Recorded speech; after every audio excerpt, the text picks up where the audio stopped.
And now it's time for the main event of the evening for the vacant UFC light heavyweight championship in a battle between the former light heavyweight champion and the number 2 ranked Glover Teixeira, who comes into the bout with a record of 33 victories and 8 defeats, going up against the number 7 ranked Jamahal Sweet Dreams Hill, who comes back with a record of 11 victories with 1 lone defeat, which actually comes at the hands of the man who opens up the main card in Paul Beardew Craig, who was able to submit him, which we already talked about earlier. But Teixeira versus Hill for the vacant UFC light heavyweight championship. Who walks out of Rio de Janeiro, Brazil, as the new king atop the throne at 205 pounds? Man, this is a really, really solid fight. I'm excited to break it down. This is a main event that going into the card breakdown, I wasn't super excited for, but the more I broke down the tape and the more I studied both fighters, this is going to be a very interesting fight until it's over. And it could end in the blink of an eye on either side. That's really what I believe. You look at overall, we'll look at the stats real quick because for the main event, I think we should look at the tail of the tape. Teixeira coming off the title loss to Yuri Prohaska at UFC 275. He was probably going to win the fight via decision in the 5th round. You know, he got submitted with a rear naked choke by Yuri Prohaska and lost his title. Yuri got injured. He was supposed to go and fight Glover at UFC 282. He had to pull out. He'll probably be out for close to a year. Then Magomed Ankalaev went and fought Jan Blachowicz for the vacant title at UFC 282. That fight ended in a draw, so now at 283, we're going to get the reigning, defending, rightful champion at 205 pounds. You know, and with the John Jones announcement and him going up to heavyweight, returning at UFC 285 to take on Cyril Gane, I mean, this is a very interesting fight, and I feel like the announcement of John Jones at heavyweight makes this fight have more eyes to see who's going to carry on the light heavyweight division until Yuri Prohaska makes his return. But, you know, Teixeira's coming off that loss to Yuri. Jamahal Hill is coming off of that late 4th round TKO over Thiago Santos in a back and forth fight. You know, Thiago was able to take him down, use his wrestling, get the takedowns. But even when Jamahal Hill gets taken down, he really never settles for position. He's always trying to push down on the head, you know, shrimp his hips and work his way back up to the feet, whether he's in the middle of the cage or he'll work his way with his back to the fence and try to use the fence to get up, use that wall walk and get up game to try to get off. He never really settles for position. Even when he's tired, he's always trying to work his way back up to his feet, even when he does get taken down. But he has been susceptible to wrestling and takedowns in his UFC career.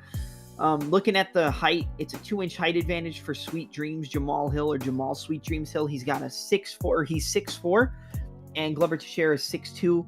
On the side of the reach, it's a 3-inch reach advantage. So 2-inch height advantage, 3-inch reach advantage for Jamahal Hill. And with the way Jamahal Hill fights out of that southpaw stance with that boxing heavy approach, you know, he's very good with his range, very good with his distance. A lot of the times when it comes to his defense, he'll use a lot of like catching off the shoulder, down blocking, parrying. His defense isn't the greatest, but he's very effective with it. It doesn't look pretty, but it works. And he's very good at pulling. You know, pulling back, using a pull game to pull away from shots and come back on counters. His best shot is definitely the check right hook. And going up against the orthodox fighter in Glover Teixeira, that's something he's going to be looking for. The battle of the outside foot with orthodox versus southpaw is going to be of utmost importance in this fight when it comes to the striking on the feet. Jamahal Hill's going to constantly be looking to land that check right hook. And a lot of the times when people use a check hook, it doesn't really have the power to knock people out. But Jamahal Hill has sat a lot of people down with that hook. He's hurt people with that hook. You go and look at the fight against Jimmy Crute. Right in the beginning of the fight, he landed a check hook behind the ear and dropped Jimmy Crute. And then Jimmy Crute came in to try to land a jab and boom, got caught with the check right hook, dropped and finished. So he has power. He uses it to get that outside foot. He uses it to keep his distance and work his angles. But it's also got power to knock you out. And that's something that Glover has to be worried about. Even though he is durable, you know, he does get hit a lot. And I feel like that check hook, even when Glover tries to close the distance, can put Glover Teixeira out cold. Glover Teixeira has good boxing. He's got good bob and weave style, a really good like Mike Tyson-esque style of head movement in boxing. Traditional boxing approach, you know, slip, roll, bob and weave, come back with the 1-2, the right hand, the left hook to the body, the jab, left hook to the left hook to the body. His boxing is very clean and technical. and his defense looks good. But the one thing I've noticed with Glover is once he starts to get hit, he's not very good at adjusting his defense and using that defense to counter. Yes, he can land it every once in a while, but his overall fundamental defense isn't the greatest, and he does get hit a lot. But he has decent counters. I guess I kind of contradicted myself, but what I'm trying to say, and what I was trying to say, is that Glover Teixeira has good counter ability, but his fundamental defense isn't the best, which I feel like can leave him to a lot of openings with Jamahal on the feet. But in the same token, Glover Teixeira's takedown ability, his wrestling, his top game, his work from the mount, the half guard, the back mount, his submission game, his jiu-jitsu, it's all world class. And if Jamahal gets taken down, even though he doesn't really settle for position and he has good takedown defense and the ability to work back up to his feet if he does get taken down, the last place you want to be in this fight if you're Jamahal is on your back or with Glover Teixeira on top of you on the ground. Because the minute that Glover Teixeira is on top of Jamahal, it's a wrap, son. Like, I feel like he might be able to get up from 1 or 2 takedowns and work his way back up to the feet. But for the most part, once Glover gets Jamahal to the ground, like, that's going to be it. You know, he's going to be able to submit him. He's going to be able to ground and pound him. And Jamahal will be open for submissions. You look at the statistics in the fight, and let me go to the significant strikes. Glover Teixeira lands 3.8 significant strikes per minute, while Jamahal lands, he doubles them up basically at 6.46 significant strikes per minute, almost doubling the amount that Teixeira lands. He also has a higher accuracy rate, so with almost 7 significant strikes landed per minute, he lands at a 52% accuracy. Basically, if he throws 4 punches, 2 of them are landing, you know, most of the time. And then you look at strikes absorbed per minute, it's pretty close. But Glover does take more damage. Like we said, he has kind of a liability in terms of defense when it comes to strikes and multiple shot combinations from his opponent. 3.93 strikes landed, or significant strikes absorbed per minute, and 3.51 significant strikes absorbed per minute for Jamahal. Both of these guys aren't the greatest defensively, but I feel like when it comes to the boxing, when it comes to the striking, I think Jamahal a little bit better defensively, while Glover is better technically in terms of mixing up the game all around. But I don't think Glover wants to play around on the feet with Jamahal too much, because his best path to victory, like we said, is the wrestling, jiu-jitsu, and the takedown game.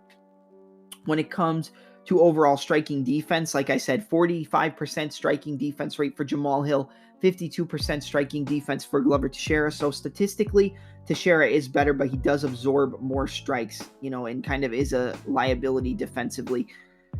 Looking at the grappling, this is where it's going to be on the side of Glover Teixeira. He lands 2.2 takedowns per 15-minute fight with a 37% takedown accuracy rate. Even though Glover has a 60% takedown defense, what you really want to look out for is the 65% takedown defense rate of Jamahal.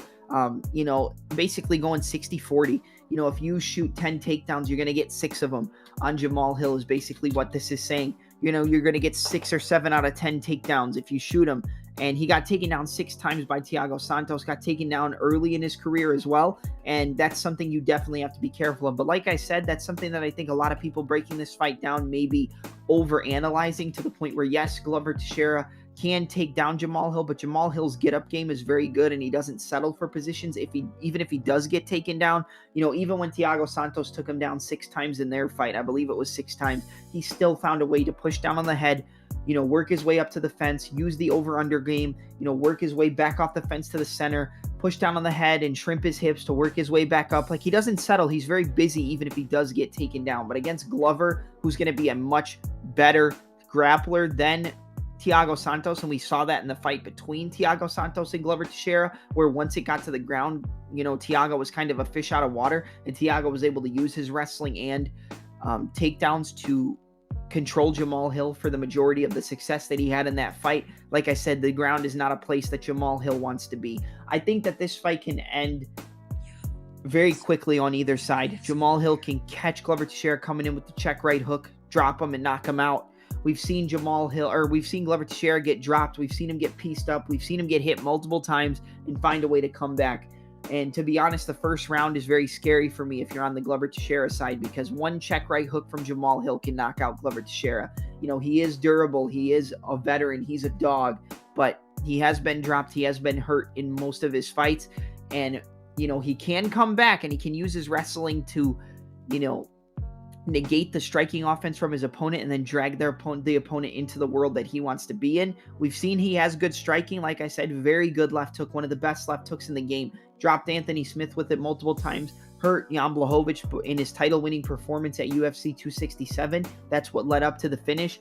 But I really think that Glover's going to have his way with Jamahal Hill on the floor. It worries me in the first round, but going into the second, I think Glover's going to be able to close that distance. He's going to push Jamahal Hill up against the cage. He's going to get those takedowns. He's going to take the back of Jamahal Hill, flatten him out, ground and pound him, and lock up a submission. I have to go Glover Teixeira by submission here.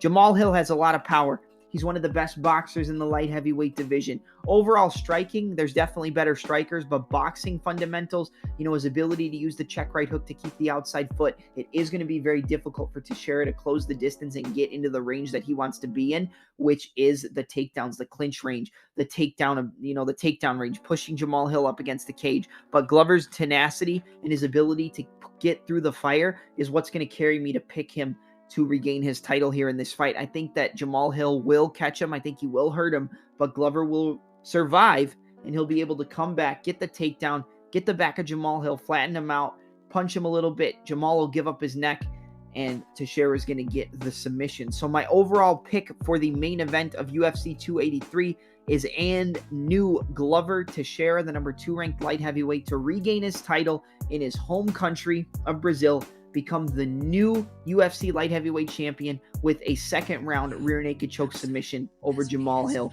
handing him not only his second career loss, but his second career loss by submission, because we've already talked about the Paul Craig loss, the only lone loss on his record already. But I'm going to side with the veteran. I'm going to side with the dog in Glover Teixeira to get the win via second round submission. I just think the grappling deficiencies of Jamahal Hill, the takedown defense inconsistencies, and just the inexperience he has on the floor, that makes Glover Teixeira a nightmare for him. So I'm going to go with Glover Teixeira to become the new UFC light heavyweight champion via second round rear naked choke submission.